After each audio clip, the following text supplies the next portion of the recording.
আপনারা ইতিমধ্যে গত 2-3 দিন ধরে দেখছেন যে কোঠা আন্দোলন বাতিল করার বিপক্ষে আমাদের যে সাধারণ শিক্ষার্থীরা বিভিন্ন আন্দোলন সংগ্রাম করছে।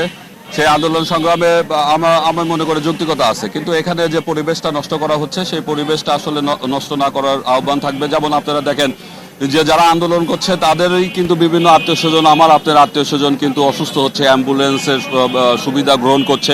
সেই অ্যাম্বুলেন্সের সুবিধা গ্রহণ করতে গিয়ে দেখা যাচ্ছে যে সাধারণ শিক্ষার্থীরা এই আন্দোলনের নামে যে আমাদের রাস্তাঘাট আটকিয়ে দিচ্ছে, তারা কিন্তু তাদের আত্মীয় স্বজন থেকে আমাদের আত্মীয় স্বজন এই অ্যাম্বুলেন্স সেবাটা কিন্তু পর্যাপ্ত পাচ্ছে না। এতে অনেক মানুষের প্রাণঘাতী ঘটছে এবং যারা আপনারা দেখবেন রিক্সাওয়ালা, বিভিন্ন অটো চালক, বিভিন্নভাবে যারা জীবিকা নির্বাহ করে সেই জীবিকা নির্বাহতে কিন্তু ব্যাপক ক্ষতিগ্রস্ত হচ্ছে।